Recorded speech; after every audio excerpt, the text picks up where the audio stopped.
Nous saluons tous les saints, tous les enfants de Dieu partout dans le monde, tous ceux qui seront amenés à pouvoir suivre cet enseignement. Que la paix de notre Dieu soit sur chacun d'entre vous, que l'Éternel Dieu vous soit favorable et qu'il vous donne la force. Tous ceux aussi qui prendront la peine de pouvoir suivre cet enseignement, qui n'ont pas encore reçu peut-être la grâce de notre Seigneur Jésus-Christ, que le Seigneur qui a permis que vous puissiez suivre cet enseignement vous permette de pouvoir comprendre et que vous soyez visités par le Seigneur, par le moyen de cet enseignement. Donc aujourd'hui, nous allons entamer un nouvel enseignement que nous avons intitulé « L'amour de Dieu ». L'amour de Dieu, nous voulons le voir un peu dans plusieurs facettes, okay? Parce que l'amour de Dieu ne consiste pas simplement comme... Bon, il est vrai que l'Écriture dit « L'amour de Dieu consiste à garder ses commandements okay? ». Mais nous allons voir aussi cela dans plusieurs facettes. Qui va nous permettre de pouvoir comprendre c'est quoi l'amour de Dieu, parce que tout doit être basé sur l'amour. Tout ce qu'on fait, tous les actes qu'on pose, même la foi, vous voyez, que nous confessons, tout ce que nous posons comme action par la suite, c'est poussé par l'amour. N'oubliez pas ça. Tout ce qu'on fait, c'est poussé par l'amour. Et l'amour, c'est quoi? C'est un fort sentiment d'affection et d'attachement envers un être vivant ou une chose. Ok? Donc c'est ça l'amour, la définition de l'amour. Mais nous voulons voir ça aussi par rapport aux Écritures. Donc, prenons une Écriture dans un premier temps. Je prends le livre de Jean chapitre 15, à partir du verset...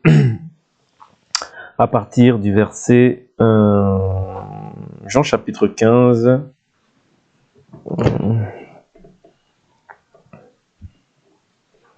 Alors...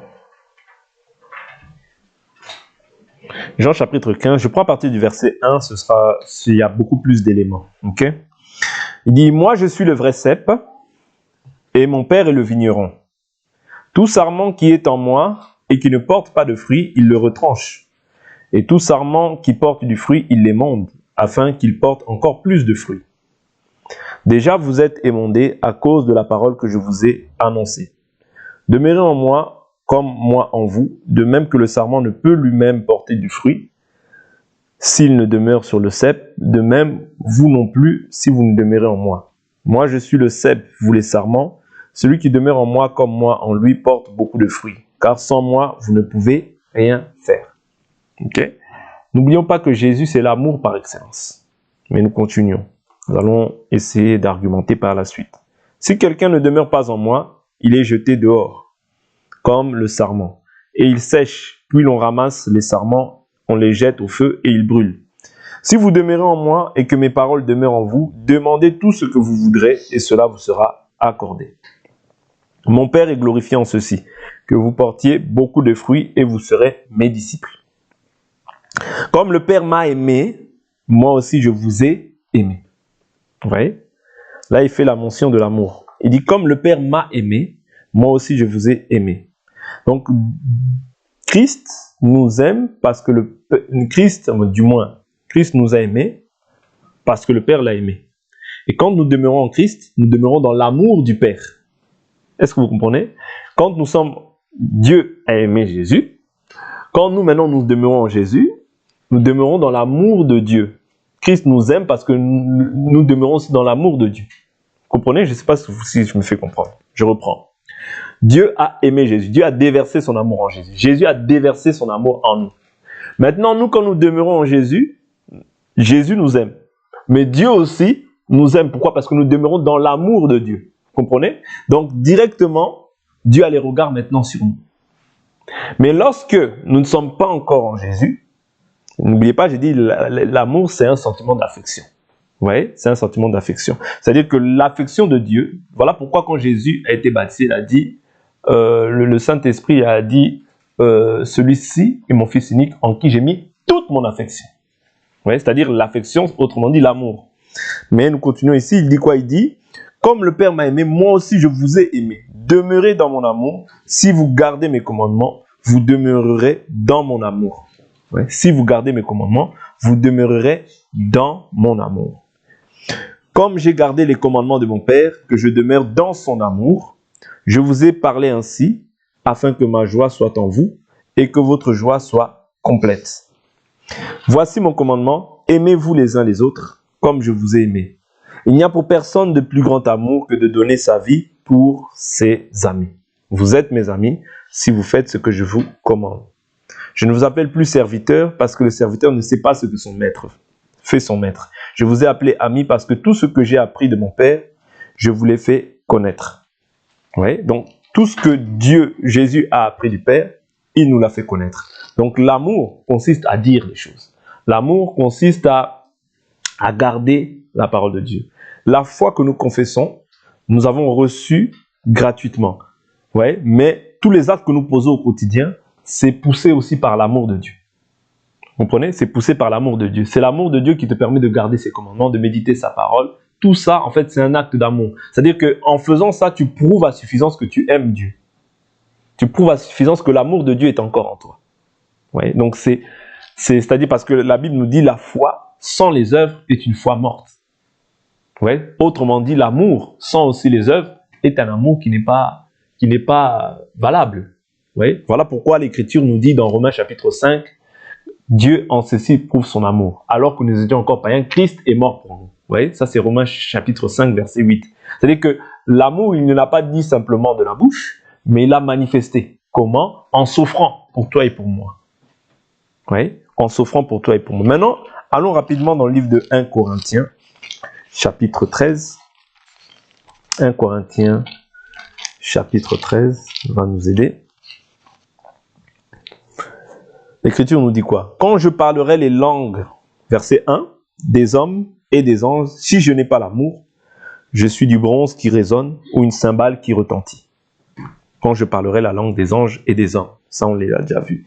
Et quand j'aurai le don de prophétie, la science de tous les mystères et toute la connaissance, quand j'aurai même toute la foi jusqu'à transporter les montagnes. Si je n'ai pas l'amour, je ne suis rien.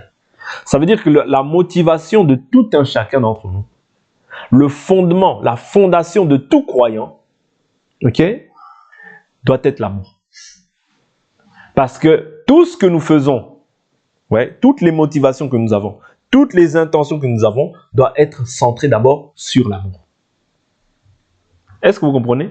Si tu poses un acte et que ce n'est pas poussé par l'amour, c'est un autre motif qui t'accompagne et cela va se révéler par la suite. Tôt ou tard, ça se révèle. Ouais. Voilà pourquoi tout ce que tu fais doit être basé sur l'amour. Il dit quoi? Par la suite, il dit, quand j'aurai la connaissance de toute la foi jusqu'à transporter des montagnes, si je n'ai pas l'amour, je ne suis rien. Verset 3. Quand je distribuerai tous mes biens pour la nourriture des pauvres, quand je livrerai même mon corps pour être brûlé, si je n'ai pas l'amour, cela ne sert de rien. Donc on peut comprendre que même tu peux donner l'amour, l'argent aux pauvres, la nourriture aux pauvres, mais en soi, dans ton cœur, tu peux ne pas aussi avoir l'amour. Oui, tu peux ne pas avoir l'amour. Tu peux le faire comme étant une discipline, comme étant un religieux quelconque. Okay? Donc, ce n'est pas ça qui doit motiver la vie d'un enfant de Dieu. Tout doit être poussé par l'amour. Il dit l'amour est patient. Vous voyez? L'amour est patient. Maintenant, il nous donne quels sont les critères qui sont basés sur l'amour. La patience. Oui. L'amour est patient. L'amour est comment? Serviable. L'amour n'est pas envieux, il n'est pas envieux. L'amour ne se vante pas. Il ne s'enfle pas d'orgueil. Il ne fait rien de malhonnête. Il ne cherche pas son intérêt. Il ne s'irrite pas. Il ne médite pas le mal. Il ne se réjouit pas de l'injustice, mais il se réjouit de la vérité. Comprenez? L'amour ne se réjouit pas de l'injustice. L'amour se réjouit toujours de la vérité. Il pardonne tout. Est-ce que vous comprenez? L'amour pardonne tout. Si Jésus, notre Dieu, a pardonné le fait que sa créature puisse le crucifier, à combien plus forte raison, nous qui sommes ses enfants et qui avons revêtu son esprit, nous devons aussi pardonner tout. Il croit tout. Est-ce que vous comprenez? L'amour, tout ça est compris dans l'amour. L'amour doit croire tout. C'est pour ça que je vous dis que même la foi que nous confessons, que nous avons, ouais, ça doit être toujours le socle de la foi. Le fondement de notre foi, ouais, doit être basé sur l'amour. Parce que c'est basé sur l'offrande de Christ. Dieu a donné. Ouais, par amour, Dieu a fait quoi? Il a donné. C'est ça l'amour de Dieu. Ouais. Voilà pourquoi nous aussi, quand nous aimons, Nous ne l'aimons pas parce que nous l'avons aimé en premier. Non, nous l'aimons parce que lui nous a aimé le premier. Ce n'est pas nous qui avons aimé Dieu en premier. C'est Dieu qui nous a aimé le premier. Voilà pourquoi nous l'aimons et nous gardons ses commandements. Vous comprenez? C'est-à-dire que c'est tout ce qu'on fait en fait pour Dieu. Même le fait de se rassembler doit être toujours, la motivation première doit être l'amour de Dieu. Si l'amour de Dieu n'est plus en nous, eh bien c'est là qu'on ne croira plus. C'est là qu'on cherchera plus c'est là qu'on commencera à chercher notre intérêt et pas l'intérêt de l'autre. C'est là qu'on va commencer à faire, on va faire tout le contraire de ce que la Bible dit en fait. Vous voyez? On va faire tout le contraire de ce que la Bible dit. Pourquoi? Parce que l'amour n'est pas... Parce que l'amour est en nous, mais il faut que cet amour grandisse. Est-ce que vous comprenez? Il faut que l'amour grandisse. Il faut que l'amour croisse. Vous voyez? Il faut que Christ en réalité croisse, parce que c'est réellement lui en réalité l'amour, par excellence. Parce que c'est quand Christ commence à croître dans la vie, qu'on voit maintenant les fruits manifestes. C'est quand Christ commence à maintenant être manifeste, quand on voit maintenant, on ne voit plus toi, mais on voit l'image de Christ qui est en toi, on comprend que non, cette personne-là a réellement l'amour. Pourquoi? Parce que c'est plus toi qui vis, mais maintenant c'est Christ. Tu as donné ta vie, tu as cédé ta vie à un autre, pour que lui maintenant prenne la place, qu'il prenne le relais dans ta vie, et qu'on ne puisse plus voir maintenant ta manière de réagir, tes actions anciennes, que tu posais autrefois dans le passé, et que tu considérais comme un gain, alors qu'aujourd'hui tu dois le considérer comme étant de la boue. Très important ce que nous sommes en train de partager. C'est-à-dire tout ce que nous faisons, toute action que nous posons doit être motivée par l'amour. Je vous répète, l'amour est patient. Dans notre marche, nous pouvons avoir des épreuves. Mais ce qui doit caractériser, comme toi tu as l'amour de Dieu en toi, ce qui doit se manifester, c'est quoi? C'est la patience. Parce que c'est ça qu'engendre l'amour en toi. La patience. Ouais. Quand on n'est pas patient, on devient impatient. Ouais. Et on commence à être troublé. Ouais. Et quand on est troublé, ça veut dire qu'on ne fixe plus nos regards sur Christ. Or, la Bible nous dit, n'oubliez pas, si vous êtes ressuscité avec le Christ, affectionnez-vous aux choses d'en haut. Vous voyez l'affection. On revient sur l'affection, sur la définition que j'avais donnée tout à l'heure. L'amour, c'est s'affectionner quelque chose. C'est aimer quelque chose. C'est l'affection que tu portes à Dieu. Voilà pourquoi je dis que toujours que l'affection que tu portes à Dieu, c'est ça qui va déterminer aussi ton amour vis-à-vis de Dieu. C'est comme si nous sommes dans un couple. Là, allons un peu sur la terre. Quand on est dans un couple, admettons que le mari aime la femme, mais la femme n'a pas cet amour envers lui, eh bien, au bout d'un moment, on sera en décalage. Ouais, on sera en décalage. Pourquoi? Parce que l'amour que le mari te porte, le mari ne reçoit pas en retour cet amour. Ou vice-versa. La femme peut avoir cet amour et le mari n'a pas cet amour-là. Ouais? C'est-à-dire on sera en décalage. Ouais? Ça veut dire qu'il y aura un problème. C'est comme si toi tu aimais quelque chose mais il n'y a pas la réception. La personne ne reçoit pas. Bien vice-versa. Vous comprenez? Donc il est important de comprendre que Dieu nous donne des choses mais il attend aussi quelque chose. Ouais, il attend aussi quelque chose de nous. C'est-à-dire que Dieu s'aime. Dieu te donne le Fils. Mais comme nous avons lu ici dans le livre de Jean chapitre 15, vous voyez, celui qui ne porte pas de fruit, qu'est-ce qu'il fait? Il le retranche. Pourquoi? Parce que Dieu a semé quelque chose en toi. C'est ça l'amour de Dieu. Dieu t'a aimé. Et qu'est-ce qu'il a fait? Dans cet amour-là, il n'est pas resté oisif. Il t'a donné son esprit. Il t'a donné le Fils. Mais maintenant, qu'est-ce que Dieu veut voir? Le fruit qui est manifesté par rapport à la semence qu'il a mis en toi. Est-ce que vous comprenez jusqu'à là? Oui, parce que Dieu a donné. Maintenant, il attend de récolter. Oui. Que ce soit dans un couple, que ce soit dans toutes les choses que tu fais, tu ne viens pas pour recevoir, tu viens pour donner. Est-ce que vous comprenez? Dans la vie, on donne. N'attends pas. Non, tu dois donner. Tout ce que tu as, tu dois d'abord le donner. Un mari doit donner. La femme doit donner. C'est-à-dire, dans un couple, il n'y a rien à prendre. Tu viens seulement pour donner en réalité. Oui, le mari donne, la femme donne. Les enfants aussi, ils mettent du sien. Voilà. Eux aussi sont là pour apporter quelque chose. Bon, du moins, c'est les parents qui doivent transmettre. Mais dans un couple, on s'apporte des choses. De même aussi, dans la relation avec Christ et l'Église, Christ a donné, mais l'Église maintenant se donne, s'abandonne aussi. Ouais. C'est pour ça que nous disons que nous sommes esclaves de Christ en réalité. Ouais. Parce que quand on aime, on devient automatiquement esclave. Quand on entre dans l'alliance, on devient automatiquement esclave. Quand on a pris conscience des clauses qui régissent l'alliance, on devient automatiquement maintenant esclave de celui à qui l'on obéit. Voilà pourquoi je vous dis que l'amour fait de toi aussi un esclave. Ça, on peut le voir même dans les choses terrestres, on peut le voir aussi dans les choses célestes. Oui, l'amour est patient. Il faut développer la patience. Quand on ne développe pas la patience, ça va être difficile. Oui, la patience, c'est très important. Quelqu'un qui n'est pas patient va être comme Géasi. Vous connaissez Géasi?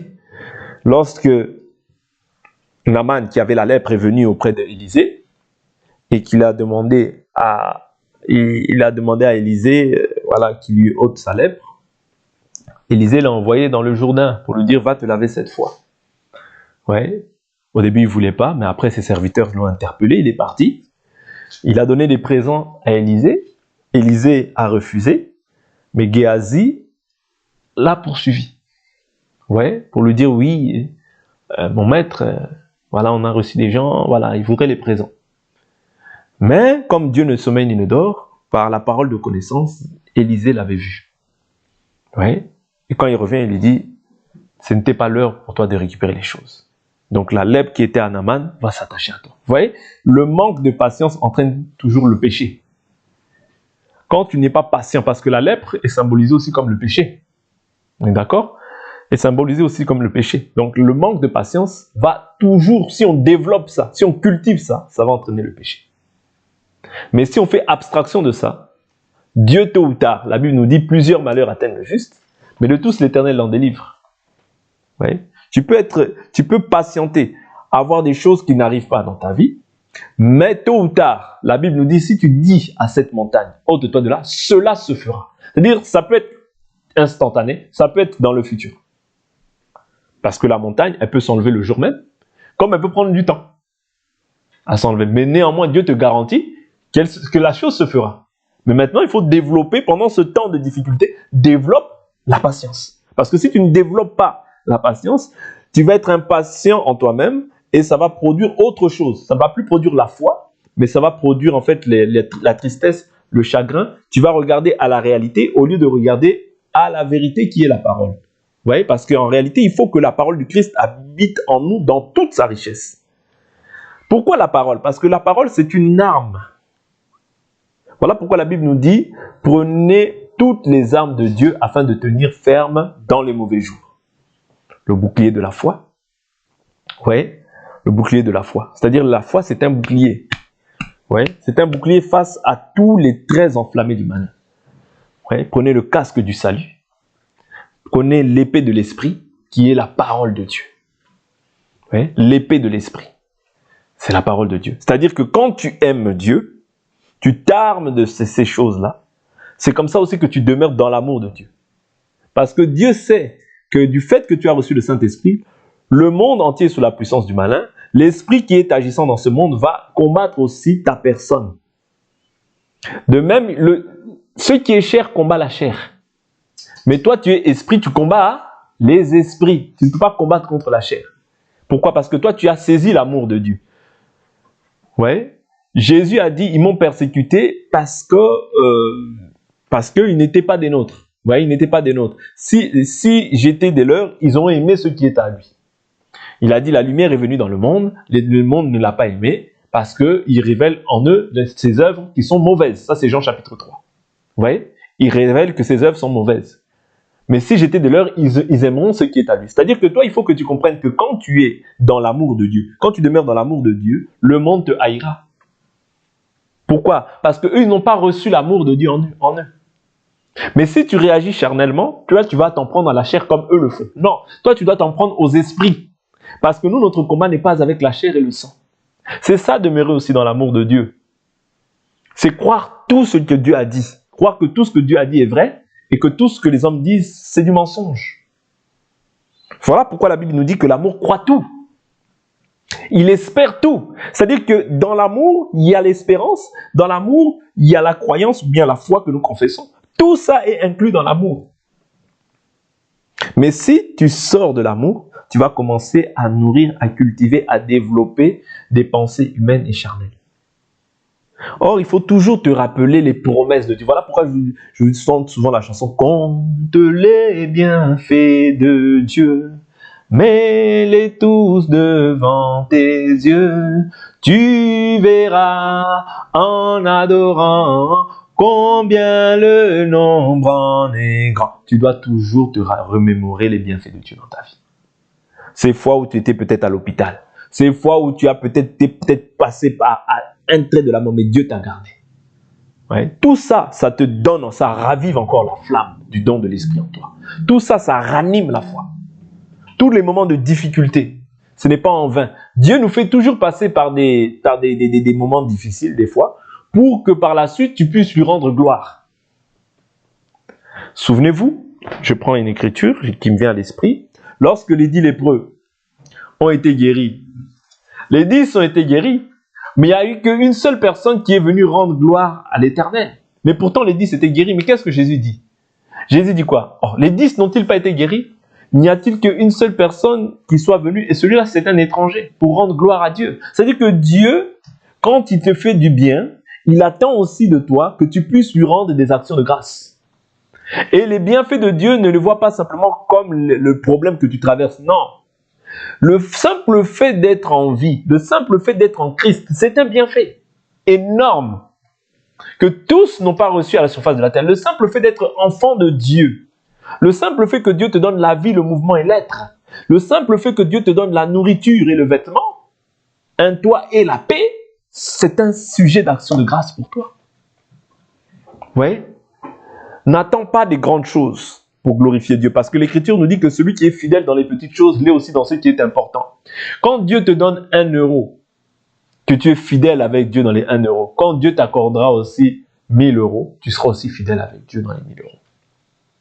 Oui. C'est-à-dire l'amour aussi demeure fidèle.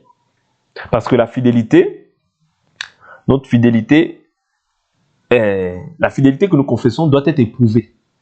Oui. La foi que tu as, l'amour que tu prétends avoir en Jésus, va être éprouvé. Pourquoi? Pour simplement voir de quelle nature est la foi qui est en toi. Ouais. La foi, c'est une semence, c'est une nature que nous avons reçue. Nous avons reçu la nature de Dieu. Parce que c'est pour ça qu'on est saint. On n'est pas saint à cause de nous-mêmes. Non, on est saint à cause de la nature que nous avons reçue. Voilà pourquoi nous pouvons broncher. Parce que dans cette chair-là, nous ne sommes pas saints en réalité. Ce qui est saint, ce qui fait de toi saint, c'est la nature nouvelle que toi tu as reçue de Dieu. C'est-à-dire le Saint-Esprit. C'est ça l'amour de Dieu. Quand Dieu t'aime, il te donne son esprit. Et cela prouve à suffisance maintenant que toi, tu n'es plus du monde, tu es maintenant enfant de Dieu. Tu es maintenant la propriété de Dieu. Dieu a les regards sur toi, sur tous les actes que tu poses. Oui.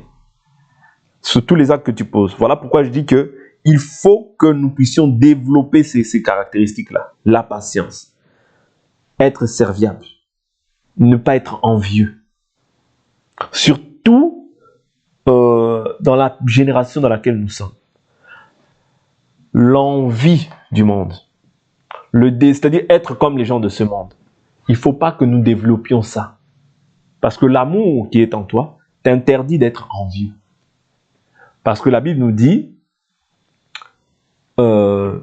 l'Éternel dans Hébreux 13, je crois, il nous dit que il ne vous abandonnera pas, il ne vous délaissera pas. Dieu connaît les projets qu'il a formés pour nos vies. La Bible nous dit projet de paix et non de malheur, de bénédiction et non de malédiction. Tout ça réside dans l'amour. C'est-à-dire quand toi tu résides en Dieu, Dieu aussi a des projets pour toi. Ouais. Dieu a des projets pour toi. Okay? Dieu ne t'a pas oublié. Même si tu peux penser, ouais, il peut sembler, des fois tu peux avoir l'impression que Dieu t'a oublié. Dieu n'oublie pas ses enfants. Lorsque nous voyons l'histoire de Job, Job s'est plaint, s'est plaint. Ouais. Mais après, quand Dieu lui a posé des questions, ouais, il a dit, mes oreilles ont entendu parler de toi, mais aujourd'hui mes yeux t'ont vu. Ouais. Mon Rédempteur est vivant, il se lèvera le dernier. Dieu se lève toujours le dernier. Après toutes les tempêtes, après tous les vents que tu peux traverser, Dieu s'élèvera, parce que c'est lui qui a le dernier mot. C'est pas un homme, mes destinées sont entre tes mains. Ce n'est pas entre les mains d'un homme. Non, les destinées de tout un chacun d'entre nous. Ouais, c'est entre les mains du Seigneur. Ce que tu es aujourd'hui, ce n'est pas ce que tu seras dans 10 ans. Toi, simplement, conserve l'amour de Dieu, qui est sa parole, et tu verras aussi sa main agir dans ta vie.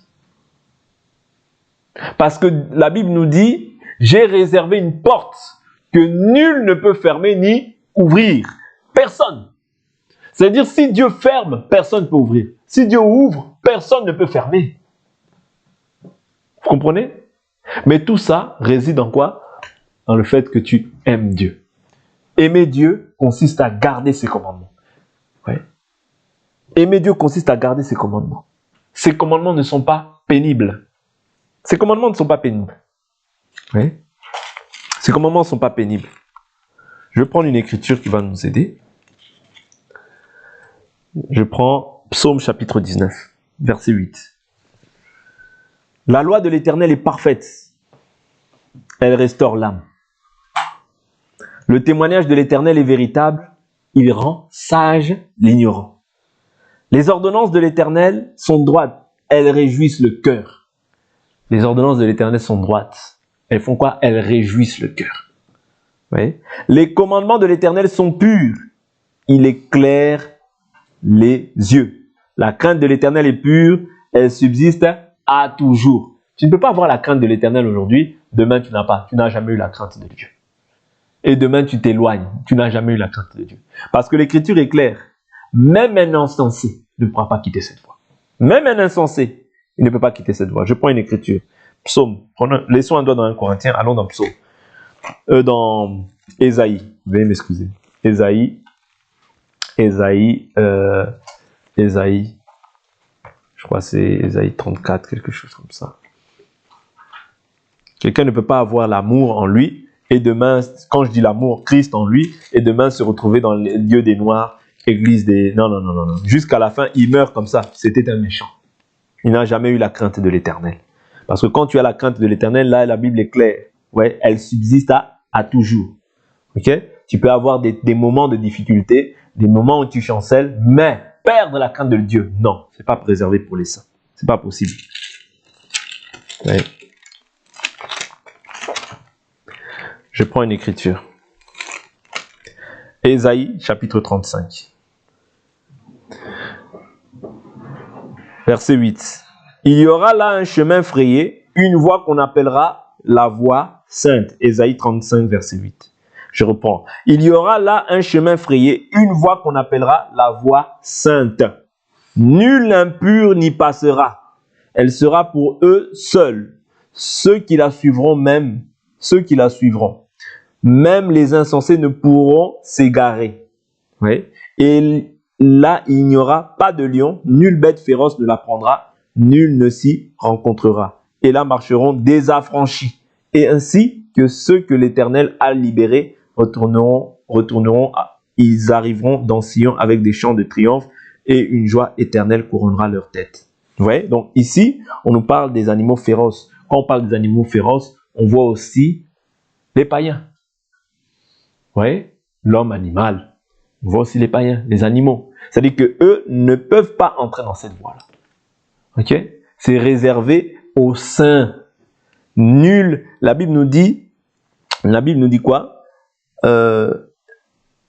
Même les insensés ne pourront s'égarer. Oui? Même les insensés ne pourront s'égarer. Vous comprenez? Tu peux être insensé comme tout, mais quitter cette voie, c'est pas pour toi. Pourquoi? Parce que tu as reçu l'amour de Dieu en toi. Quand tu as reçu l'amour de Dieu en toi, c'est fini, ça subsiste à toujours. Même s'il arrive que tu manifestes, c'est fini, ça subsiste. Dieu ne peut pas se tromper. Quand Dieu te donne son esprit, il te le donne. Dieu ne se repent ni de son appel, ni de son don, ni de son appel, ni de sa grâce. Ça, c'est Romain qui nous parle de ça. Vous comprenez? Donc, l'amour de Dieu, ouais, Dieu, s'il doit même te corriger, il va te corriger de toutes les manières jusqu'à ce que tu puisses arriver à faire maintenant pleinement sa volonté. S'il doit t'humilier, il va t'humilier jusqu'à ce que tu puisses te repentir et accomplir son dessein. Parce que Dieu ne t'a pas donné son esprit pour rien. Tu es sa propriété. Et que tu le veuilles ou pas, ce n'est pas ta volonté, c'est la volonté de Dieu. Que tu boudes, je te le dis, tu le feras. Tu es esclave. Un esclave ne fait pas sa volonté. Vous comprenez? Tu es esclave de Christ. C'est-à-dire Dieu te connaît. Bien que tu puisses avoir fait le mal, mais crois-moi, Dieu, si tu es son enfant, la Bible nous dit, Dieu châtie tout fils qu'il agrée. C'est-à-dire quand il te châtie, c'est par amour, pour te ramener dans ses voies. Ouais, pour te ramener dans ses voies. Voilà pourquoi la Bible nous dit, ne te décourage pas quand l'Éternel te reprend. Ouais, ne te décourage pas. Vous comprenez? Au contraire, rendons-lui gloire, parce que ça prouve à suffisance que tu es son enfant. Parce que Dieu châtie tout fils qu'il agrée. Si Dieu ne t'agrée pas, oh, continue dans le mal. Tu es certainement un fils de la perdition. Mais quand Dieu t'agrée, il te châtie. C'est ça la preuve de son amour. Si toi tu es un parent et que tu vois ton fils qui fait n'importe quoi, tu ne le châties pas, mais on va se poser des questions. Oh, son fils fait n'importe quoi, mais elle est là, bon, oh, c'est pas grave. Non, ça veut dire que tu n'as pas l'amour pour cet enfant-là. Parce que l'amour que tu dois lui manifester, c'est de le châtier. Pas pour le tuer, pas pour le blesser, mais pour qu'il revienne à son bon sens. Vous voyez? De même aussi, quand Dieu voit que tu es en train de clocher des deux côtés, Dieu doit te châtier. Pas pour te tuer, mais pour te ramener à la raison. Oui. Et c'est ça, en fait, son amour aussi. C'est-à-dire, l'amour aussi corrige. Ok? Voilà pourquoi la Bible dit, il ne se réjouit pas de l'injustice, mais il se réjouit de la vérité. Ouais? C'est-à-dire que quand tu aimes, quand tu as l'amour en toi, tu dois aussi te réjouir de la vérité. Tu ne peux pas aimer la flatterie, les flatteurs. Ouais, parce qu'au jour d'aujourd'hui, il y a beaucoup de flatteurs. Ok? Et les flatteurs sont là pour ta mort. Souvenez-vous, quand Michée a dit, quand Akab, avec Josaphat, les 450 prophètes sont venus. Ils ont dit, va en guerre, roi, tu vas vaincre. Josaphat, voyant que tous ces prophètes-là, unanimes, dirent toujours la même chose, il dit, n'y a-t-il pas un autre prophète ici au milieu de nous? Il dit, si, il y en a un. Akab dit, si, il y en a un, mais je le déteste, il ne prophétise jamais rien. Il dit, oh, ne dis pas ça, roi. Appelle-le. Michée, quand il vient, oh, la personne qui va le libérer, là, commence à dire, oh, nous sommes tous unanimes, hein, tu diras la chose que nous tous nous avons dit. Il dit, bon, ok. Mais par la suite, il dit, quand il arrive, il dit, oh, roi, va en guerre. Le roi, il dit, oh, le roi connaissant Michée, sachant que Michée n'est pas un flatteur. Ne sois pas parmi les flatteurs. Ne sois pas parmi les gens qui veulent recevoir les bonnes grâces des autres. Sois parmi les gens de la vérité. Si tu es détesté, sois détesté pour l'amour. L'amour lui-même combattra pour toi. Quand je parle de l'amour ici, je parle de Dieu qui combattra pour toi.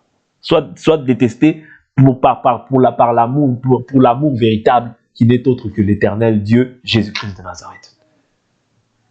C'est-à-dire qu'il dit, Michée, jusqu'à combien de fois ne t'ai-je pas dit de me dire la vérité au nom de l'Éternel? Il dit, oh roi, j'ai vu l'armée de l'Éternel. Ouais, j'ai vu l'armée de l'Éternel. Et un esprit est sorti, a dit, et l'Éternel a dit, qui séduira Akab? Ouais, pour qu'il aille en guerre et qu'il tombe. Il dit, moi, j'irai en guerre. Un esprit. Il dit, oh, comment tu feras? Il dit, je serai un esprit de mensonge dans la bouche de tous ces prophètes. Il a dit, ah, va, tu le feras et tu réussiras. Il a dit, Dieu a décrété un malheur contre toi. Et il a mis un esprit de mensonge dans la bouche de tous ses prophètes. Qu'est-ce qui se passe? L'assemblée de Sédécias, que moi j'appelle la pastorale, que moi j'appelle les faux pasteurs. Oui, parce que Sédécias, c'était un faux prophète dans ce temps. C'est-à-dire, c'était son assemblée. Oui? L'assemblée des prophètes, la pastorale. Les séducteurs, du siècle présent. Il y en a aussi, hein. Ce qui a été, c'est ce qui est, c'est ce qui sera. C'est-à-dire les gens qui, oh, vive le roi, même s'ils ne sont pas dans la volonté de Dieu, vive le roi, vive le roi. Donc on accepte tous les débordements, on accepte tout ce qui n'est pas de la vérité, au détriment de la parole. C'est-à-dire on crucifie la vérité, mais au détriment de l'amour d'une personne. Non, ne sois pas parmi ceux-là. Sois parmi les gens qui demeurent dans la vérité. Si tu es haï pour la vérité, que la gloire soit rendue à Dieu. Cette parole même te défendra, mais toi ne te conforme pas pour plaire aux gens. Parce que c'est la voie de la perdition et de l'égarement que tu es en train de suivre. Akab va en guerre. Il le met d'abord en prison. Il va en guerre et il meurt, comme Michée l'avait prophétisé. Vous comprenez? L'amour doit se réjouir de la vérité. Vous croyez que là où il était, l'esprit doit toujours te témoigner que lui dit vrai. L'esprit va toujours te témoigner que même si, pourquoi 450 personnes, vous imaginez ce que ça fait? 450 personnes dans cette maison, on ne peut même pas tenir à 450. C'est-à-dire qu'ils étaient tellement, mais malgré tout ça, il dit, non. Josaphat est, non. Ouais. Ayant le Saint-Esprit, il dit non. Non. Il n'y a peut-être pas un autre prophète. Imagine-toi, 450 personnes qui viennent, qui te disent la même chose. 450. Mais tu demandes encore une autre personne. C'est-à-dire que dans ton fort intérieur, tu n'es pas convaincu. Tu n'es pas convaincu. 450, ça suffit. Il n'était pas convaincu. Mais quand Michée vient, la conviction de l'Éternel. C'est-à-dire qu'il peut y avoir plusieurs personnes qui prêchent. Tu peux ne pas être convaincu. Mais quand une personne qui est animée de l'Esprit de Dieu te parle, tu vas comprendre que non, ça c'est Dieu qui parle. Ça c'est Dieu qui est en train de me parler. Vous voyez? Ça c'est Dieu. Ouais. C'est comme quand Marie a rencontré Élisabeth. Vous voyez? Quand elle a parlé directement, elle a été baptisée du Saint-Esprit. C'est-à-dire, Jean-Baptiste a été baptisé du Saint-Esprit. C'est-à-dire qu'elle a dit, non, j'ai ressenti, dès lors où tu as ouvert la bouche, j'ai ressenti que l'enfant a tressailli dans mon sein. Vous comprenez? Quand un homme parle de la part du Seigneur, tu vas sentir que non, ça c'est Dieu qui est en train de me parler. Vous comprenez? Mais quand c'est les flatteurs, tu vas sentir que ça aussi c'est la flatterie. Il n'y a rien de Dieu dans ça. Quand tu es bien sûr connecté à Dieu, tu vas sentir que non, là c'est Dieu. Là c'est la flatterie. L'amour commence déjà, l'amour vrai commence déjà par l'amour de Dieu, l'observation de sa loi. Ouais. Tout ce que nous faisons dans la vie doit être fondé d'abord sur l'amour. Et l'amour parfait, la Bible nous dit qu'elle bannit la crainte. Parce que la crainte, ça implique quoi? Ça implique un châtiment. Et celui qui craint, il n'est plus parfait dans son amour. Or, quand tu crains, tu chasses la foi. Ouais. Voilà pourquoi tu n'es pas bâti tu n'es pas bâti sur la crainte. Non, tu es bâti sur la foi. Or, la foi, la Bible dit que c'est une ferme assurance des choses qu'on espère, une démonstration de celles qu'on ne voit pas. C'est-à-dire que tu vas le démontrer par les œuvres que tu manifestes. Mais avant cela, il faut qu'il y ait l'amour en toi. Parce que si tu n'as pas l'amour en toi, tu ne peux rien faire. C'est l'amour qui te pousse à manifester les choses. C'est l'amour de Dieu en toi qui te pousse à poser des actions qui deviennent maintenant palpables et visibles par la suite. Tout ce qu'on fait doit être basé sur l'amour. Nous devons bannir toute forme de crainte. Laisser la place à Dieu. La place pour sa parole. La place pour l'observation des paroles. C'est comme ça que, et je vais m'arrêter là, c'est comme ça que tu verras que, parce que là, on nous dit quoi? Il croit tout, il se réjouit de la vérité, il pardonne tout, il espère tout, il supporte tout. C'est seulement comme ça que tu peux supporter les injustices. C'est quand tu as l'amour en toi, quand tu as Christ en toi, c'est comme ça que tu peux supporter les injustices. Oui? Mais si tu n'as pas l'amour véritable en toi, si c'est un amour simplement humain, tu ne peux pas supporter l'injustice. Voilà pourquoi Jésus nous dit, aimez vos ennemis, bénissez ceux qui vous maudissent. C'est pas facile d'aimer ton ennemi. C'est simplement, c'est-à-dire ça, il faut être revêtu d'une nature nouvelle pour aimer tes ennemis. Sinon, tu ne peux pas. Naturellement, humainement parlant, comme ça, tu ne peux pas. Ouais. C'est la nature divine qui te permet d'aimer. Et cet amour-là, en réalité, c'est un jugement. Oui, c'est un jugement. Donc, soyons réellement fondés dans l'amour de Dieu. Quand nous serons fondés réellement dans l'amour de Dieu, nous verrons que les choses deviendront légères. Mais quand nous ne sommes plus fondés dans l'amour de Dieu, nous devenons de par là même ennemis de Dieu et nous allons être retranchés, comme nous l'avions vu dans Jean chapitre 15. Que l'Éternel Dieu nous bénisse. Aujourd'hui, on s'arrête là et nous allons prier.